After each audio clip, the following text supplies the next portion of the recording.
Great. Also, we have so many people tell us all the time, we don't know anything about art. So we've learned through that discussion that people are intimidated by the art world. So we want to make this a little bit more palpable, a little bit more interesting and entertaining. And so that's why we've developed this concept. And as art dealers, we've also heard, I don't know how to buy art, or I don't know how art is valued. So we want to give you a little bit of an education, not too intense, but give you a little bit of background on the things that you should look for and the things that you should ask about in order to be a more educated art buyer. Hugh Grant went on a bender. And on that bender, Hugh Grant and his father hopped on a plane and went to New York, where they attended the Sotheby's auction, which included one of Andy Warhol's original Liz paintings. Hugh Grant then instructed his assistant to bid on the painting, and to his horror, he won it. He won. Yay! For $3.6 million. So here's the story behind that Andy Warhol Liz work that a lot of people don't know about. So you have to understand that when Andy Warhol did this work in the early 60s, he painted the Liz series between 1962 and 1965. Elizabeth Taylor was the queen of the silver screen. She was the only actress to be paid over $1 million for a film. She had a tumultuous love life. She was absolutely gorgeous, an absolute stunner. So the world was really, really infatuated with Elizabeth Taylor. Andy Warhol, as an artist, and one of his biggest claims to fame is that he was also obsessed with celebrity. And you see it throughout his entire career. A lot of his works will have celebrities in them.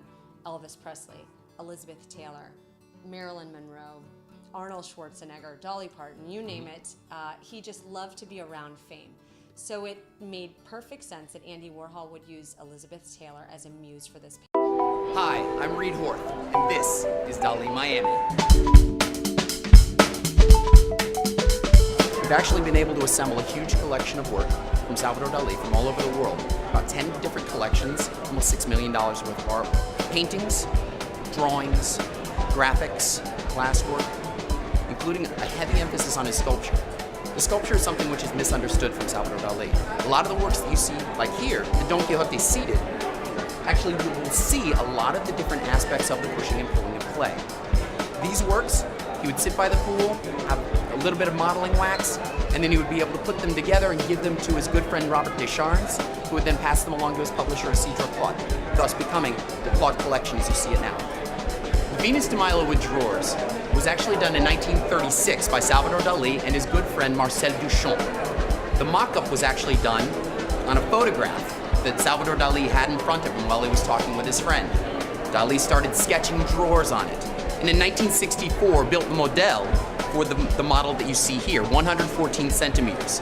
This particular piece, cast in 1988, was cast just prior to the death of the artist, and it's one of the rarest sculptures we've ever been able to locate from Salvador Dali. With only 12 worldwide, this particular work, an artist proof, is unprecedented.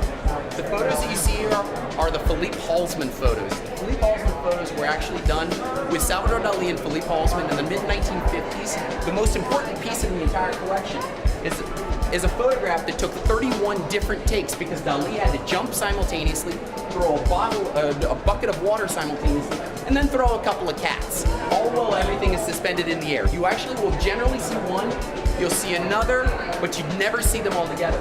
In Voluptuous Mars at the top, one of the most popular images right now in cult classics.